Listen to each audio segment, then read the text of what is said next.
To all of you, मैं Smith Singh और वही आपका प्यारा फेवरेट चैनल संकल्प एकेडमी प्लस। अभी तक हम लोगों ने ह्यूमन डाइजेस्टिव सिस्टम में माउथ वाले पोर्शन को कंप्लीट किया है, जिसमें मैंने आपको बताया है कि माउथ डाइजेस्टिव सिस्टम का फर्स्ट पार्ट होता है जिससे फूड का डाइजेशन स्टार्ट हो जाता है। मीन्स फूड का पार्शियल डाइजेशन माउथ से ही क्या हो जाता है, स्टार्ट हो जाता है। हमें ऐसा लगता है कि फूड हमारा जो डाइजेस्ट होगा वो स्टोमक में होता है, लेकिन जब मेरे आप वीडियो को देखेंगे तो आपको पता चलेगा कि food is started digestion from your mouth. अब मैंने एक बार मैं आपको रिवाइज करा देता हूँ माउथ से। माउथ के इनसाइड वाले पोर्शन को बक्कल कैविटी कहते हैं। इस बक्कल कैविटी में जो पार्ट्स हैं उसमें आपके टंग्स आते हैं, ठीक है, आपके टीथ आते हैं, और उसके आउटर पोर्शन को प्रोटेक्ट करने के लिए हमारे क्या होते हैं, लिप्स होते हैं। लिप्स का काम टीथ को क्या करना होता है, टीथ को प्रोटेक्ट करना, फोनेशन में हेल्प करना, फूड आपके लिप्स को मॉइस्चराइज करते रहना, ये सारा काम है। आपके लिप्स का काम है, जो आपके टंग्स हैं, टंग्स का काम है फोनेशन में आपको हेल्प करना, आपके फूड को और सेलिबा को मिक्स करने में आपको हेल्प करना। टेस्ट बर्ड्स हैं जो आपको टेस्ट देने का काम करते हैं कि फूड का क्या टेस्ट है, ये आपका वहाँ पे काम होता है जनरली आपके किसका, टंग्स का। इसके अलावा जो टीथ हैं, टीथ पता ही है फूड को कटिंग में, ग्राइंडिंग करने में, मेस्टिकेशन करने में हेल्प करते हैं। ह्यूमन एक हेक्टोडेंट है जिसकी वजह से ह्यूमन के पास 4 डिफरेंट टाइप्स ऑफ टीथ होते हैं। Incisor, canine, premolar, molar होते हैं। इंसीजर कटिंग करने में हेल्प करते हैं। कैनिन क्या होते हैं, कैनिन काफ़ी टैपरिंग एंड वाले होते हैं जो कि फूड को टीयरिंग करने में हेल्प करते हैं, और प्री मोलर और मोलर फूड को मेस्टिकेट करने में हेल्प करते हैं। इसके अलावा ह्यूमन में 2 सेट ऑफ टीथ आते हैं। आपका मिल्क टीथ आता है और दूसरा क्या होता है, परमानेंट टीथ होता है। तो इस तरह से पूरी 1 स्लॉट वीडियो मैंने माउथ की आपको प्रोवाइड किया है। आई होप आपने वॉच किया होगा। अगर आपने वॉच नहीं किया होगा तो आपको मैं लिंक प्रोवाइड करूंगा, आप उस लिंक के थ्रू जा करके उस पोर्शन को जरूर वॉच कीजिए, क्योंकि वहाँ आप देखेंगे कि वहाँ पे मैंने सेलेब्री ग्लैंड की भी बात की है जो कि फूड के पार्शियल डाइजेशन में वहाँ एक एंजाइम सेक्रेट करता है जिसका नाम ट्राइलिन होता है। जो टाइलिन फूड को क्या करता है, फूड के कार्बोहाइड्रेट को डाइजेस्ट करता है, क्योंकि उसी टाइलिन को दूसरे वर्ड में हम सेलेब्री एमाइलेज भी कहते हैं। ये सारी बातें हो चुकी है। आज का पोर्शन और भी इंटरेस्टिंग होने वाला है, क्योंकि मैं स्टार्ट कर रहा हूँ the next portion of human digestive system, that is called the firings. चलिए स्टार्ट करते हैं। When the food passes through the buccal cavity, जब फूड बक्कल कैविटी से अंदर जाता है, means when your lips when your tongues press the food inside the food, जब आपका टंग्स फूड को इनसाइड प्रेस करता है, then food goes into the a common point where the air and the digestive food both are met। ठीक है, जब आप खाना खाते हैं और खाना खाने के बाद जब आपका टंग्स फूड को सेलिवा के साथ मिक्स करके अच्छा सा खासा उसको मिला करके, ठीक है ना, in the form of bolus के फॉर्म में उसे बना करके जब आपका टंग्स उसे फूड को डाउन साइड में प्रेस करता है तो एक कॉमन पॉइंट पे जाता है, एक कॉमन कैनाल में जाता है, एक कॉमन फनल शेप स्ट्रक्चर में जाता है, और उस कॉमन पॉइंट में आपका रिस्पायरेटरी ट्रैक का नोज का एयर वहां पर पहुंचता है। मीन्स रिस्पायरेटरी ट्रैक भी वहां मिलता है और डाइजेस्टिव ट्रैक भी वहां पे क्या करता है, मिलता है। और इस कॉमन पॉइंट को हम क्या कहते हैं, that is called the firings कहते हैं। इसी का नाम क्या होता है, फायरिंग्स होता है। Means firings is the common point for the respiratory track and also the digestive track. Firing से क्या है, एक कॉमन पॉइंट है जहां पर रिस्पायरेटरी ट्रैक और डाइजेस्टिव ट्रैक दोनों क्या करते हैं, मिलते हैं। अब फायरिंग्स के पास से रिस्पायरेटरी ट्रैक अपना सेपरेट हो जाता है और डाइजेस्टिव ट्रैक क्या हो जाता है, सेपरेट हो जाता है। Respiratory track travel in the form of लैरिंग्स। Respiratory track वहां से क्या होता है, फायरिंग से आगे ट्रेवल करके लैरिंग्स बनाता है जिसको हम वॉइस बॉक्स कहते हैं। फिर वो आगे ट्रेवल करता है तो एक लॉन्ग पाइप ट्रेवल बनाता है, दैट इज कॉल्ड ट्रैकिया कहते हैं। फिर ये ट्रैकिया 2 पार्ट में डिवाइड करता है जिसको हम ब्रोंचाई कहते हैं। फिर ब्रोंचियोलस, फिर एल्वोलाई बनता है। मतलब ट्रैक आपका फायरिंग से एक रास्ता रिस्पायरेटरी ट्रैक का अलग हो गया, दूसरा रास्ता फायरिंग से आने के बाद वहां से फायरिंग से फूड जो है वो फायरिंग से आगे ट्रेवल करके एक लॉन्ग पाइप से ट्रेवल करता है, दैट इज कॉल्ड ओइसोफेगस कहते हैं। फिर ओइसोफेगस से वो एक जे शेप लाइक स्ट्रक्चर में जाता है जो कि एक बैग लाइक स्ट्रक्चर है, which is called the stomach. Means stomach में जाता है। फिर आगे जाने के बाद एक लॉन्ग क्वाइल लाइक स्ट्रक्चर से ट्रेवल करता है, that is called small intestine, और फिर large intestine, then after anus. Means you can say that the pharynx is the common point where the respiratory tract and the digestive tract meet, and after that they both are be separated। दोनों क्या हो जाते हैं, separate हो जाते हैं। वही यहाँ पे मैंने लिखा भी है कि आपके बक्कल कैविटी आगे जाकर के फायरिंग्स में जाता है, मतलब कि आपका फूड बक्कल कैविटी से फायरिंग्स में जाता है। फायरिंग्स एक तरह का क्या है, फनल शेप कैनाल है, एक कॉमन जंक्शन है जहां पर digestive tracts meet to the क्या होता है, जो digestive food meet to the respiratory air, जहां पर जो आपका डाइजेस्टिव फूड है वो रिस्पायरेटरी एयर से क्या करता है, मिलता है। मीन्स रिस्पायरेटरी ट्रैक्ट और डाइजेस्टिव ट्रैक्ट यहाँ पर दोनों क्या होते हैं, मिलते हैं। The food canal continue into oesophagus. अब यहाँ से आगे जो आपका फूड कैनाल है, मतलब फूड का जो रास्ता है वो अलग होगा। फूड आगे ट्रेवल करके क्या करेगा, एक लॉन्ग पाइप में ट्रेवल करेगा जिसको ओइसोफेगस होगा, और जो आपकी एयर होगी वो लायरिंग से होकर के ट्रैकिया में क्या कर जाएगी, आगे की तरफ निकल जाएगी। इसके अलावा फायरिंग में क्या होता है, कॉन्ट्रैक्शन होता है। तो फायरिंग जब कॉन्ट्रैक्ट करता है तो फूड को डाउन साइड में क्या करता है, प्रेस करता है। And the pressing of food by the help of firings that is called the swallowing. मतलब फूड अब जो फायरिंग्स है उस फायरिंग के मसल्स में जब कॉन्ट्रैक्शन होता है तो कॉन्ट्रैक्शन होने के बाद फूड जो होता है वो डाउन साइड की तरफ मूव करता है, और इसी डाउन साइड के मूव को हम क्या कहते हैं, स्वेलोइंग कहते हैं, जिसे हम गटकना कहते हैं कि मैंने इस चीज को गटक लिया। तो गटकना किसे कहते हैं, तो that is called the swallowing, जो कहाँ से होता है, जो आपके फायरिंग्स होते हैं वहां के मसल में कॉन्ट्रैक्शन होता है, तब फूड डाउन साइड में क्या करता है, मूव करता है। तो that is the lecture about the firings. ये मेरा लेक्चर था किसके ऊपर, फायरिंग्स के ऊपर, कि फायरिंग्स क्या है और फायरिंग कैसे फूड को डाउन साइड में क्या करता है, प्रेस करता है, और फायरिंग से एक कॉमन जंक्शन कैसे है।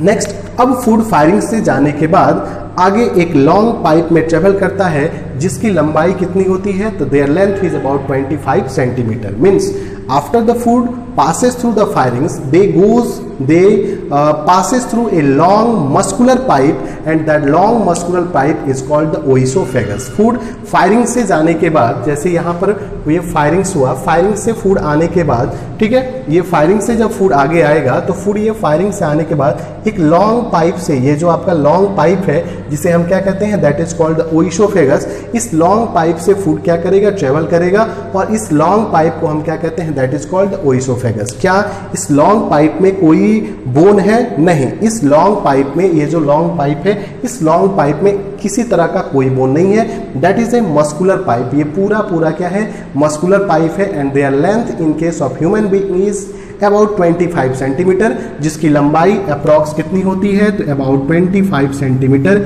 ह्यूमन वेस की क्या होती है, लंबाई होती है।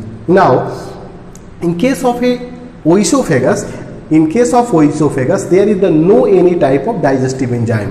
इस oesophagus के इनर वाल में कोई भी तरह का digestive enzyme नहीं होता है. So we can say that inside the oesophagus there is no digestion of food takes place. Means you can say that it is the passage for the partial digested food. आप ये कह सकते हो कि जो फूड पार्शियली आपके mouth में digest हुआ था, उस फूड पार्शियली फूड डाइजेस्ट, जो आपका पार्शियली फूड माउथ में डाइजेस्ट हुआ था, उस पार्शियली फूड का ये क्या है, एक पैसेज है, एक तरह का, ये क्या कह सकते हो, एक तरह से आप इसका ये कह सकते हो कि एक कैनाल है, जिस कैनाल से होकर के जो पार्शियली फूड आपके माउथ में डाइजेस्ट हुआ था, वो फूड इस कैनाल से होकर के, इस पाइप से होकर के क्या करता है, ट्रेवल करता है।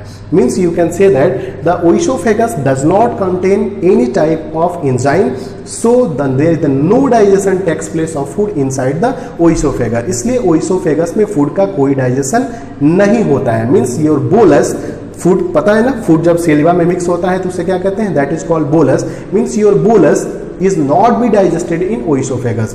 ओइसोफेगस में जो बोलस है वो बोलस कभी भी डाइजेस्ट नहीं होता है। जितना माउथ में डाइजेस्ट हुआ था बस उतना ही फूड डाइजेस्टेड रहता है, बस इससे होके क्या करता है, पास करता है। अब बात आती है कि how can food passes through your क्या दिस पाइप। ये फूड जो आपके फायरिंग से ओइसोफेगस में आया, ये फूड को कैसे डाउन साइड स्टोमक में, क्योंकि ये जो पार्ट है दैट इज कॉल्ड स्टोमक, ये जो पोर्शन है ये स्टोमक है, तो ये लॉन्ग पाइप से जो फूड आया उस फूड को ये ओइसोफेगस स्टोमक में फॉरवर्ड मूवमेंट कराता कैसे है, तो कहता है ये कराता ऐसे है कि जो इनसाइड मसल्स होते हैं, जो ओइसोफेगस के जो इनसाइड मसल्स है, ये जो मसल्स हैं, ये जो आपके मसल्स हैं ओइसोफेगस के, इस ओइसोफेगस के जो मसल्स होते हैं, इस मसल्स में वेब लाइक कॉन्ट्रैक्शन और क्या होता है, रिलैक्सेशन होता है।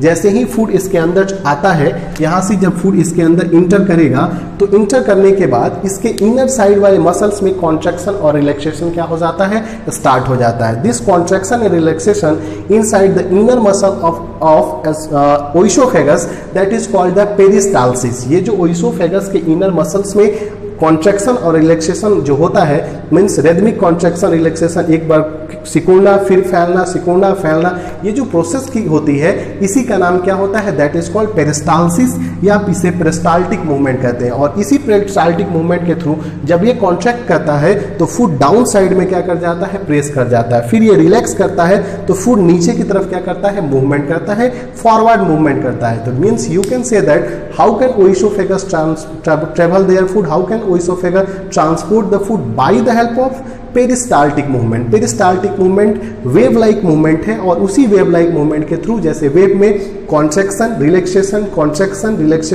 मीन्स क्या होता है, कंप्रेशन रेयरफेक्शन, कंप्रेशन रेयरफेक्शन होता है, वैसे ही इस इनर वॉल में, ओइसोफेगस के इनर वॉल में कॉन्ट्रैक्शन रिलैक्सेशन होता है और उसी कॉन्ट्रैक्शन रिलैक्सेशन से फूड डाउन साइड में फॉरवर्ड मूवमेंट करते हुए कहाँ पहुंचता है, तो फॉरवर्ड मूवमेंट करते हुए ये पहुंच जाता है कहाँ पर, तो ओइसोफेगस स्प्लिंचर के पास, ओइसोफेगस स्प्लिंचर। अब एक नया वर्ड्स आता है, what about the oesophagus sphincter. Oesophagus sphincter as a wall like structure होता है, एज ए, आप बोल सकते हो कि आप ऐसे इसको कह सकते हो कि जैसे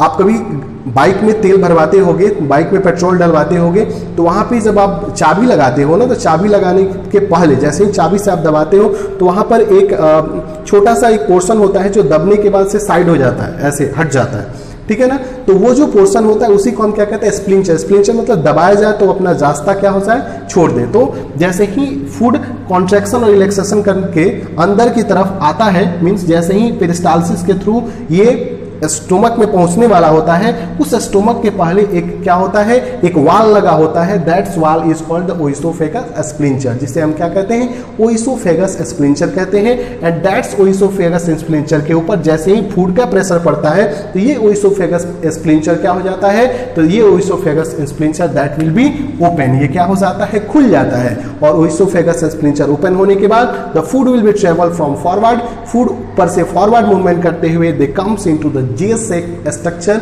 ये जे शेप स्ट्रक्चर में आता है और इस जे शेप स्ट्रक्चर का नाम क्या होता है, that is called stomach. And that stomach का सबसे ऊपर वाला पार्ट जो होता है दैट इज कॉल्ड कार्डिक होता है, बीच वाले पोर्शन को कार्डिक, सबसे ऊपर वाले को कार्डिक, बीच वाले को पार्ट को हम क्या कहते हैं, फंडिक, और सबसे लास्ट वाले पोर्शन को हम क्या कहते हैं, पाइलोरिक कहते हैं। मीन्स ये जो पोर्शन स्टोमक का जो सबसे ऊपर वाला पोर्शन है जो आपको ओइसोफेगस के साथ कनेक्टेड है, ये अभी मैं आपको पढ़ाऊंगा, दैट इज कॉल्ड कार्डिक होगा। ये बीच वाला जो पोर्शन होगा दैट इज कॉल्ड फंडिक होगा, और जो लास्ट पोर्शन ये है जो कि आपके स्मॉल इंटेस्टाइन के साथ कनेक्टेड होगा दैट इज कॉल्ड क्या होगा, पाइलोरिक होगा। तो ओवरऑल कंक्लूजन ये निकला कि oesophagus is a muscular pipe which help in transport of food. ठीक है, ओइसोफेगस एक मस्कुलर पाइप है जो फूड को ट्रांसपोर्ट करने में हेल्प करता है। दे does not do the digestion of food, ये फूड का कभी भी किसी तरह का कोई डाइजेशन नहीं करता है, because they have no any type of enzyme, क्योंकि इसके पास कोई तरह का एंजाइम नहीं होता है। In their muscles there is the contraction and relaxation that is called the peristalsis, and due to the peristalsis the transport of food from forward movement and reaches up to the stomach. तो I hope आपको फायरिंग्स और oesophagus ये आपको पूरा clear समझ में आया होगा। अब आप इस नोट्स का स्क्रीनशॉट ले लीजिए, फिर मैं आपको अगले शॉट में अभी मैं आपको स्टोमक बताने वाला हूं। तो अब हम लोग स्टार्ट करते हैं किसका, तो अगला part of the human digestive system जिसको हम कहते हैं that is called the stomach. Food firing से आया ओइसोफेगस में, ओइसोफेगस में पेरिस्टाल्सिस हुआ, पेरिस्टाल्सिस के थ्रू फूड आगे ट्रांसफर कर दिया गया in the bag like structure, and that's bag like structure shape is J shaped. याद रखेंगे, बहुत सारे एग्जामों में द शेप ऑफ स्टोमक भी पूछता है। The shape of stomach is that J shape structure में ट्रांसफर किया जाता है, और ऐसे जे शेप स्ट्रक्चर का नाम क्या होता है, that is called the stomach. चलिए स्टार्ट करते हैं। स्टोमक की क्या कहानी है। स्टोमक की कहानी सुमेश सर की जुबानी, ठीक है। चलिए स्टोमक की कहानी सुमेश सर की जुबानी पे स्टार्ट करते हैं। स्टोमक की कहानी चलते हैं। स्टोमक क्या है? Stomach is the bag like structure. किसका बैग लाइक स्ट्रक्चर भाई? क्या ये चमड़े का बैग लाइक स्ट्रक्चर है? Muscular bag like structure. That is a muscular bag like structure which can extend, which can expand according to their food types.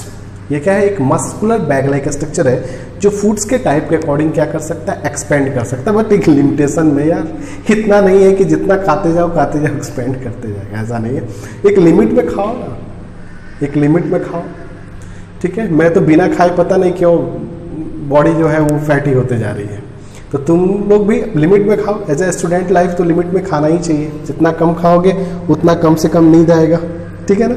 तो that is the muscular bag like structure which are expand according to their food types, जो आपके foods के type के according क्या कर सकता है? Expand कर सकता है और क्या कर सकता है? कॉन्ट्रैक्ट कर सकता है, ठीक है। जनरली जो आपके स्टोमक्स हैं, that stomach has divided into 3 parts. इस स्टोमक के जनरली 3 पार्ट्स हैं। सबसे ऊपर वाले part that is called cardiac portion होता है, और ये कार्डिक पोर्शन का काम होता है कि स्टोमक का कनेक्शन करना किसके साथ? ओइसोफेगस के साथ, ठीक है ना। तो कार्डिक सबसे अपर पोर्शन होता है जो स्टोमक को ओइसोफेगस के साथ कनेक्ट करने का क्या करता है? काम करता है, ठीक है। मिडिल वाले पोर्शन को हम लोग क्या करते हैं? That is called the fundic portion कहते हैं। और फंडिक पोर्शन का काम होता है कि कार्डिक पोर्शन और पाइलोरिक पोर्शन से क्या करना? इंटरकनेक्ट करना। मीन्स ये बीच वाला पॉइंट है, तो बीच वाला पॉइंट क्या करेगा? तो कार्डिक पोर्शन और पाइलोरिक पोर्शन को क्या करेगा? कनेक्ट करने का काम करता है कौन सा? Fundic portion. तो that is the middle portion होता है। और सबसे डाउन साइडेड होता है that is called the pyloric portion. सबसे नीचे पाइलोरिक पोर्शन होता है जो क्या करता है? स्टोमक को ओपन करता है। कहां पर? स्मॉल इंटेस्टाइन के अंदर। Means you can say that there is the 3 parts of our stomach, there is the 3 region for our stomach। Stomach के 3 पार्ट हैं। सबसे ऊपर वाले पार्ट को कार्डिक कहते हैं, उसके बीच वाले पार्ट को फंडिक कहते हैं, और सबसे नीचे वाले पार्ट को पाइलोरिक कहते हैं। कार्डिक का काम है ओइसोफेगस को ओपन करना। कहाँ पर? स्टोमक के अंदर। मीन्स आपके ओइसोफेगस को स्टोमक के साथ जोड़ने का काम होता है कार्डिक का। फंडिक का काम है कि कार्डिक को पाइलोरिक के साथ क्या करना? कनेक्ट करना, बीच वाला मिडिल पोर्शन है। और पाइलोरिक का काम है स्मॉल इंटेस्टाइन में स्टोमक को क्या करना? ओपन करना, स्टोमक को ले जाकर क्या कर देना? कनेक्ट कर देना। तो ये 3 पोर्शंस हैं। इसके अलावा जो हम खाना खाते हैं, वो खाना खाने के बाद जो हमारे स्टोमक्स होते हैं उसमें क्या होता है? एक्सपेंडेशन होता है, वो एक्सपेंड करता है। मीन्स आपका जनरली कुछ फंक्शन है आपके स्टोमक का। वो स्टोमक का फंक्शन क्या है? तो सबसे पहले आपका सबसे बड़ा फंक्शन सबको याद होता है कि स्टोमक का सबसे फर्स्ट पोर्शन है that is called the storing of food. Means stomach perform the various function. सबसे first is that storage of food. Food को स्टोर करने का काम करता है क्या? Stomach. That is the first function is that it work as a storage of food. But कितना store करता है? तो कहता है different types of food store for the different interval of time in our stomach. हमारे पेट में हमारे खाने अलग अलग तरह के होते हैं, तो अलग अलग तरह के फूड का टाइमिंग हमारे स्टोमक में स्टोरेज होने का अलग अलग तरह का होता है। सबसे कम टाइम तक वो फूड स्टोर होते हैं जो कि कार्बोहाइड्रेट रिच फूड होते हैं। जैसे अगर ऐसा आप खाना खाते हो जिसमें कार्बोहाइड्रेट का अमाउंट क्या हो? ज़्यादा हो, तो वैसे फूड काफ़ी शॉर्ट टाइम इंटरवल के लिए आपके स्टोमक में क्या होते हैं? स्टोर होते हैं। इसलिए मैं हमेशा बोलता हूं कि आप अगर स्टूडेंट लाइफ में हो तो आप ऐसा खाना खाओ जिसमें कार्बोहाइड्रेट रिच फूड हो, कि इससे आपको एनर्जी भी ज़्यादा मिलेगी और काफ़ी शॉर्ट टाइम ऑफ इंटरवल के लिए आपके पेट में रहेंगे, तो आप अपने आप को हल्का फील करोगे, फ्री फील करोगे। तो कहता है कि कार्बोहाइड्रेट रिच फूड हमारे स्टोमक में 1 to 2 आवर्स के लिए क्या हो सकते हैं? स्टोर हो सकते हैं। मतलब मैक्सिमम 1 to 2 आवर्स हमारे स्टोमक में कार्बोहाइड्रेट रिच फूड्स रहते हैं। इसके अलावा प्रोटीन रिच फूड जो होते हैं, जिसमें प्रोटीन का अमाउंट ज़्यादा होता है, वे प्रोटीन रिच फूड्स जो होते हैं वे हमारे फूड में कार्बोहाइड्रेट रिच फूड के रिस्पेक्ट में क्या होते हैं? ज़्यादा देर तक क्या होते हैं? लॉन्ग टाइम तक स्टोर होते हैं, जिनका टाइमिंग होता है 2 to 3 आवर। मीन्स आपके कार्बोहाइड्रेट रिच फूड्स हमारे स्टोमक के अंदर 2 to 3 आवर्स तक क्या होते हैं? स्टोर्ड होते हैं, ठीक है। इसके बाद जो हमारे फैट स्टोरेज जो फूड्स होते हैं, जिसमें फैट्स के अमाउंट्स क्या होते हैं, ज़्यादा होते हैं, तो ऐसे फैट स्टोरेज फूड्स में सबसे ज़्यादा ये हमारे स्टोमक में स्टोर रहते हैं। और ये कैसे होते हैं, 3 to 6 आवर रहते हैं। इसलिए मैं तो आपसे बोलता हूँ कि ज़्यादा जंक फूड्स ना खाया करो, ज़्यादा आप chilli, burger, chow mein, pizza, burger ये सब मत खाया करो। मैं हमेशा आपसे बोलता हूँ कि आप खाना, इंडियन खाना खाओ यार, इंडिया के हो, इंडियन खाना खाओ, अपने नेचुरल खाना खाओ ना, जो हम लोग विलेजेस में रह करके खाना खाते हैं, खाओ।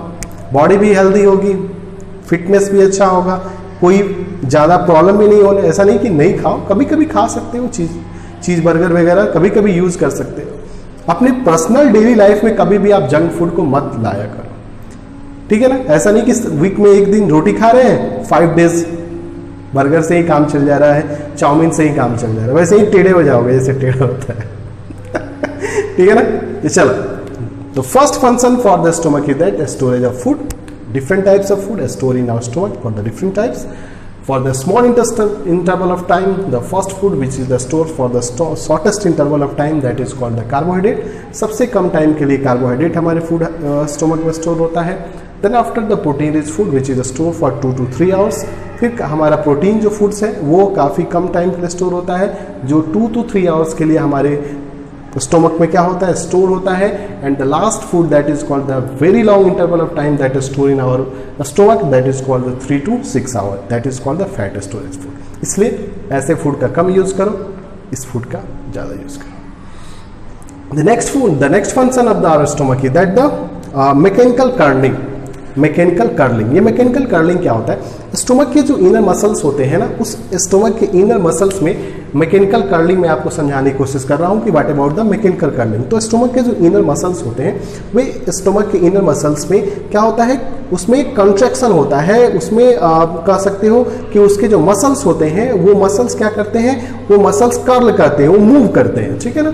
तो जो उसके इनर मसल्स होते हैं उसमें कॉन्ट्रैक्शन होता है, उसमें कर्लिंग होती है, वो क्या करते हैं, वो मूव करते हैं, ठीक है ना। तो उनमें जो मूवमेंट होती है, उस मूवमेंट करने से फूड क्या करता है, फूड वहां पर छोटे छोटे ब्रेक डाउन में क्या कर जाता है, टूट जाता है। मीन्स मैकेनिकल कर्लिंग करने का मतलब ये हुआ कि ये फूड को क्या करता है, फूड को मूव कराता है, फूड को रोटेट कराता है, और फूड को रोटेट कराने से फूड के जो साइज होता है, वो फूड के साइज छोटे छोटे स्मॉल अमाउंट में, स्मॉल पार्ट्स में या स्मॉल पीसेस में क्या कर जाता है, टूट जाता है। And that is called the mechanical curling. इसी का नाम क्या होता है, मैकेनिकल कर्लिंग होता है। और मैकेनिकल कर्लिंग में फूड्स तो शॉर्ट पार्ट में टूटते ही हैं, साथ साथ में जो गैस्ट्रिक जूस मैं अभी पढ़ाऊंगा, वो गैस्ट्रिक जूस भी छोटे छोटे टुकड़ों के साथ क्या कर जाता है, मिक्स कर जाता है। और मिक्स करने के बाद वो एक क्रीमी फ्लूइड बनाता है, that's creamy fluid is called chyme, जो कि आगे पढ़ना है। तो पहला फंक्शन है फूड का कि स्टोरेज में हेल्प करता है। दूसरा, फूड को शॉर्ट पार्ट्स में या स्मॉल पीसेस में तोड़ता है, गैस्ट्रिक जूस के साथ मिक्स करता है, that is called mechanical curling. And the partial digestion means you can say that food also digest the food, means you can also say that our stomach also digest the food। Mouth में digestion हुआ, ठीक है ना, तो partial digestion mouth में हुआ। उसके बाद से जो फूड आपके स्टोमक में गया उसका क्या होगा, स्टोरेज भी होगा स्टोमक के अंदर, कर्लिंग भी होगा, ठीक है ना, और उसका कुछ डाइजेशन भी होगा। Means that can also do the partial digestion. अब पार्शियल डाइजेशन ये कैसे करेगा, ये मैं आपको अभी जस्ट बताने वाला हूं कि यहाँ पे पार्शियल डाइजेशन कैसे होता है। आगे, inside the stomach the inner lining of A stomach contain the there is the type of a gland, that gland is called the gastric gland। ठीक है, स्टोमक के इनर लाइनिंग में, स्टोमक के अंदर एक ग्लैंड्स पाया जाता है, जिस ग्लैंड्स का नाम क्या होता है, गैस्ट्रिक ग्लैंड्स, ठीक है। And that's gastric gland secreted the juice which is called the gastric juice. That gastric juice in strong acidic in nature, ये गैस्ट्रिक जूस क्या होता है, काफी स्ट्रॉन्ग एसिडिक होता है। And that's contain the chemical that's contain the acid, this is called the HCl, which is called hydrochloric acid, and that's hydrochloric acid mixed with the food which is comes from oesophagus। जो food oesophagus से आया है वो food में ये gastric juice, gastric gland stomach के अंदर क्या करेगा, सेक्रेट करेगा। तो स्टोमक के अंदर जो गैस्ट्रिक ग्लैंड्स हैं वो गैस्ट्रिक जूस को जो सेक्रेट कर रहा है, वो गैस्ट्रिक जूस जो फूड के शॉर्ट छोटे छोटे स्मॉल पार्टिकल्स हुए हैं उसके साथ क्या हो जाएंगे, मिक्स हो जाएंगे। किसके थ्रू, तो मैकेनिकल कर्लिंग के थ्रू। क्या होगा, वो एक दूसरे के साथ जो स्टोमक का इनर लाइनिंग है वो इनर लाइनिंग में क्या होगा, कर्लिंग होगा, मूवमेंट होगा, और उसी मूवमेंट के थ्रू जो फूड के शॉर्ट पीसेस हैं वो क्या होंगे, वो HCl के साथ मिक्स हो जाएंगे, और मिक्स होने के बाद they can form the creamy fluid, and this creamy fluid is called crime.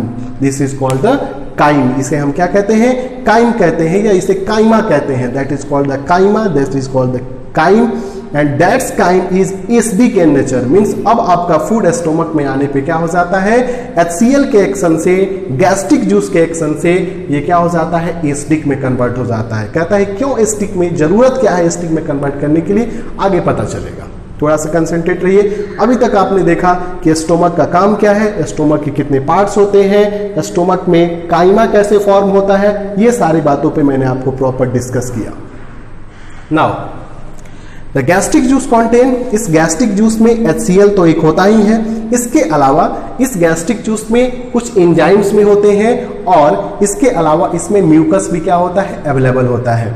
Means gastric juice के पास HCl जो कि क्या है, एज ए गैस्ट्रिक, जो आपका गैस्ट्रिक जूस का मेन केमिकल है, दैट इज कॉल्ड HCl। इसके अलावा दैट्स कॉन्टेन एंजाइम, इसमें एंजाइम्स होते हैं, and that's enzyme is two types of enzyme which is called pepsin and other is called rennin. Means आपके गैस्ट्रिक जूस में दो एंजाइम्स पाए जाते हैं, जिसका नाम पैप्सिन होता है और दूसरे का नाम क्या होता है, रेनिन होता है। Pepsin is a type of enzyme which work in A acidic environment. Pepsin एक ऐसा एंजाइम है जो प्रोटीन को क्या करता है, प्रोटीन को पेप्टोन्स में कन्वर्ट करता है। मतलब प्रोटीन को छोटे छोटे सिंपल फॉर्म में क्या करता है, ब्रेक करने का काम करता है। मीन्स पेप्टीन्स जो है वो पेप्टीन्स फूड को क्या करता है, फूड में अवेलेबल प्रोटीन को सिंपल फॉर्म में कन्वर्ट करता है। जैसे प्रोटीन एक कॉम्प्लेक्स फॉर्म है, तो कॉम्प्लेक्स से सिंपल, उससे सिंपल फॉर्म में पेप्सिन क्या करता है, कन्वर्ट करता है, और उस सिंपल फॉर्म को हम क्या कहते हैं, तो उस सिंपल फॉर्म को हम कहते हैं that is called the peptones and peptose. Means pepsin का काम है कि जो प्रोटीन है उस प्रोटीन को कन्वर्ट करना किसमें, पेप्टोन्स और क्या, पेप्टोन्स और पेप्टियोज में क्या करना, कन्वर्ट करना। मीन्स पेप्सिन क्या करता है, फिर से मैं एक बार बता दूं, पेप्सिन जो है वो प्रोटीन को पेप्टोन्स और पेप्टियोज में क्या करता है, कन्वर्ट करता है, जो प्रोटीन का क्या है, सिंपल फॉर्म है। मीन्स प्रोटीन के डाइजेशन में क्या करता है, पेप्सिन हमारी हेल्प करता है।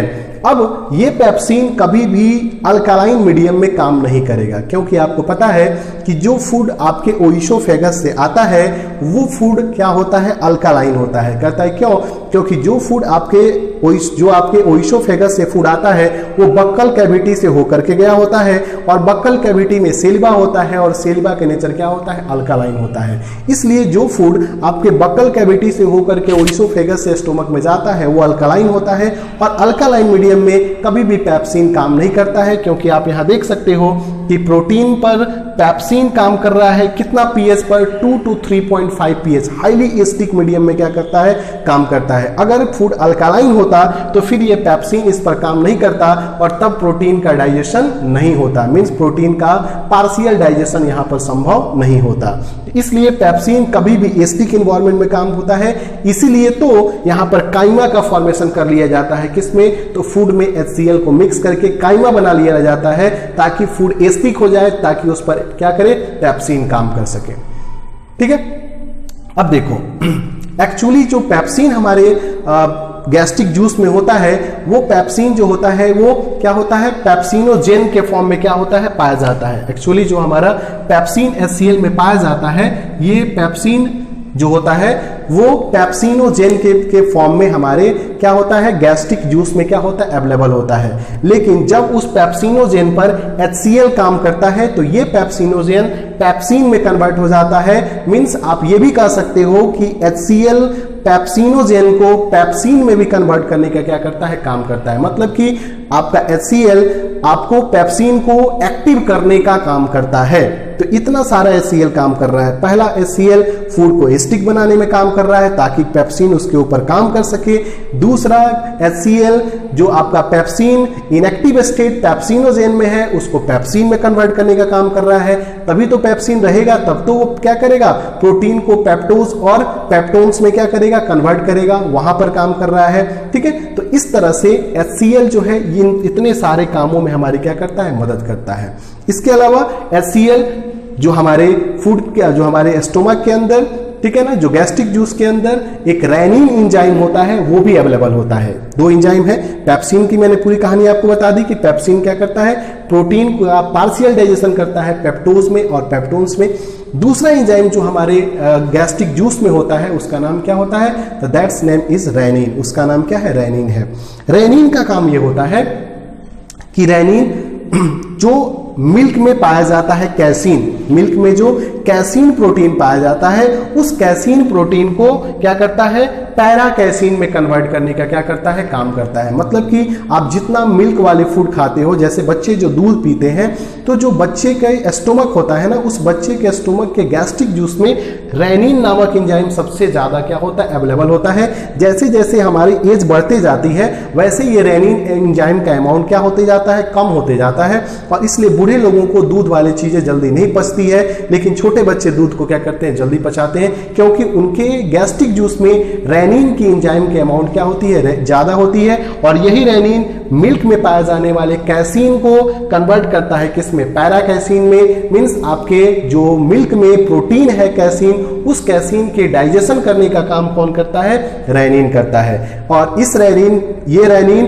एक्टिव तभी होता है जब इसके ऊपर HCl क्या करता है काम करता है। तो ओवरऑल HCl फूड को एसिडिक बनाता है, फूड का पार्शियल डाइजेशन करता है, फूड को डाइजेस्ट करने वाले एंजाइम है दो पेप्सिन और रेनिन, उन्हें एक्टिव बनाता है क्योंकि पेप्सिनोजेन से इसे पेप्सिन में कन्वर्ट करता है, और प्रोरेनिन को रेनिन में क्या करता है कन्वर्ट करने का काम करता है। इतना सारा क्लियर हुआ। अब हम बात करते हैं, ये HCl का फंक्शन हो गया पूरा। अब हम बात करते हैं कि पेप्सिन क्या करता है। पेप्सिन की तो पूरी कहानी बता ही दी। पेप्सिन एक तरह का एंजाइम है जो फूड में अवेलेबल मींस स्टोमक में जो फूड अवेलेबल है उस स्टोमक के फूड में पाए जाने वाले प्रोटीन का पार्शियल डाइजेशन करता है। मैं फिर से बता दूं पार्शियल ना कि कंप्लीट। कंप्लीट कब होगा जब प्रोटीन को एमिनो एसिड में क्या कर लिया जाएगा कन्वर्ट कर लिया जाएगा। अभी ये प्रोटीन का पार्शियल डाइजेशन करके पेप्टोन्स में या प्रोटीएज में क्या कर रहा है कन्वर्ट कर रहा है। ठीक है, इस तरह से प्रोटीन एक तरह से प्रोटीन डाइजेस्टिव क्या है एंजाइम है जो एसिडिक इन्वायरमेंट pH 2 to 3.5 पे क्या करता है काम करता है, इसलिए फूड को एसिडिक बनाना जरूरी होता है। ठीक है, कैसीन दूसरा एक एंजाइम है जो फूड में अवेलेबल, ठीक है, मिल्की सब्सटेंस में अवेलेबल कैसीन को पैरा कैसीन में कन्वर्ट करता है जो कि एक इनसॉल्युबल प्रोडक्ट होता है। इसीलिए बच्चे जब उल्टी करते हैं तो वो दूध की उल्टी ना करके किसका करते हैं तो दही के फॉर्म में क्या करते हैं उल्टी करते हैं। और जो बच्चे उल्टी करते हैं दही के फॉर्म में वो क्या उल्टी करते हैं पैरा कैसीन ही तो उल्टी करते हैं। क्लियर हो गया होगा। अब आपको समझ में आया होगा कि आपके घर में छोटे बच्चे छोटे भाई जब उल्टी करते हैं तो वो दूध क्यों नहीं उल्टी करते हैं दही क्यों उल्टी करते हैं, इसलिए क्योंकि उनके पास भरा पड़ा है रेनिन उनके स्टोमक में। लास्ट गैस्ट्रिक जूस के अंदर एक दूसरा एंजाइम पाया जाता है that is called mucus. Mucus is the type of enzyme which protect the inner wall of stomach. जैसे HCl स्ट्रॉन्ग एसिड है, तो अगर स्ट्रॉन्ग एसिड है तो इनर वॉल स्टोमक के इनर वॉल को क्या कर देगा बर्न कर देगा। ठीक है, जितना फूड है उसके साथ तो वो मिक्स कर रहा है, तो फूड के साथ मिक्स करके तो वो क्या कर रहा है फूड को एसिडिक कर रहा है, लेकिन फूड एसिडिक कहां पे हो रहा है तो स्टोमक के अंदर हो रहा है ना, तो इनर लाइन को प्रोटेक्ट करता है कौन सा, तो इनर लाइन को प्रोटेक्ट करने का क्या करता है म्यूकस काम करता है। लेकिन ये म्यूकस तभी तक काम कर सकता है जब फूड क्या हो स्टोमक में अवेलेबल हो। लेकिन अगर आप टाइम से अगर फूड का यूज नहीं करेंगे, अगर फूड आप टाइम से यूज नहीं करेंगे तो क्या होगा गैस्ट्रिक जूस तो अपने टाइम से क्या हो जाएगा सेक्रेट हो जाएगा। जैसे देखो आपको जितने बजे लंच करने का टाइमिंग हो, जितने बजे ब्रेकफास्ट करने का टाइमिंग हो, उतना बजे आपको क्या हो जाता है आप हंगर फील करने लगते हो, उतना टाइम में आपको क्या हो जाता है भूख लग जाता है, आप हंग्री फील करने लगते हो। अब स्टूडेंट लाइफ में क्या होता है कि आप इतना ज़्यादा अपने पर्सनल लाइफ में बिजी होते हो, इतना ज़्यादा आप इधर उधर होते हो कि आपको खाना खाने का कोई फिक्स टाइम नहीं होता है। कभी सुबह 5 बजे खा लिया, कभी 10 बजे, कभी 2 बजे, कभी 4 बजे, कोई फूड टाइमिंग का टाइमिंग ही नहीं है। ठीक है, जब तक आप घर रहते हो तब तक तो पेरेंट्स आपको क्या कहते हैं, खाना है खा लो टाइम से, आपको जबरदस्ती खिला देते हैं। लेकिन जब आपकी पर्सनल लाइफ शुरू होती है ना, जब आप कॉलेज में जाते हो, तब आपकी कोई टाइमिंग नहीं है। कभी आप चीज़ बर्गर खा लिए, कभी कुछ खा लिए, कभी नहीं खाए, कभी शाम को खाए। इससे होता क्या है कि आपके पेट में जो HCl है वो तो अपने टाइमिंग के अकॉर्डिंग क्या हो जाएगा, सिक्रीट हो जाएगा। लेकिन अब जितना म्यूकस सिक्रीट होगा वो म्यूकस उतना स्ट्रॉन्ग एसिड को क्या कर पाएगा, न्यूट्रलाइज नहीं कर पाएगा। वो कितना HCl न्यूट्रलाइज कर सकता है, जो फूड के साथ मिक्स हुआ है उस फूड के साथ मिक्स HCl को क्या कर सकता है, न्यूट्रलाइज कर सकता है। अब पूरा HCl को क्या कर सकता है, कुछ टाइम के लिए, मानो कि आज न्यूट्रलाइज करेगा, कल हमेशा अगर एक ही तरह का आप रूटीन को फॉलो कर रहे हैं तो क्या होगा, आपके इनर लाइन ऑफ स्टोमक के अंदर क्या हो जाएगा, बर्निंग प्रोड्यूस हो जाएगा, छोटे छोटे उंड्स का फॉर्मेशन हो जाएगा, म्यूकस उतना काम नहीं कर पाएगा, और जो स्टोमक के इनर लाइनिंग में उंड बनेंगे, घाव बनेंगे, that is called the peptic ulcer कहते हैं। उसी का नाम क्या होता है, पेप्टिक अल्सर होता है। और वो पेप्टिक अल्सर काफी पेनफुल होता है, काफी दर्द वाला होता है। इसलिए टाइम से ब्रेकफास्ट कीजिए, टाइम से लंच कीजिए, टाइम से खाना खाइए। क्लियर? तो that is the full slot video for your firings, for your oesophagus, for your stomach. I hope आपको काफी अच्छा लगेगा। In the next video I come with your the main part of your digestion, that is called the small intestine. तब तक के लिए देखते रहिए, इसका एक स्क्रीनशॉट ले लीजिए and we come from the next video with a small intestine। अगर मेरे लेक्चर्स आपको अच्छे लगते हैं तो बेशक आप लाइक करें, सब्सक्राइब करें और अपने कम से कम 4 स्टूडेंट्स को जरूर शेयर करें। आपका सपोर्ट ही है कि डे बाय डे ये संकल्प एकेडमी प्लस अब एज ए फैमिली के फॉर्म में एक्सटेंड हो रहा है। मेरे साथ मेरे 2 और फ्रेंड्स काम कर रहे हैं, एक बरकत सर जो कि नीट के लिए जूलॉजी टीच कर रहे हैं, और हमारी बानी मैम जो तन्नू मैम वो आपके लिए बॉटनी टीच कर रही हैं, जो कि नीट के लिए टीच कर रही हैं।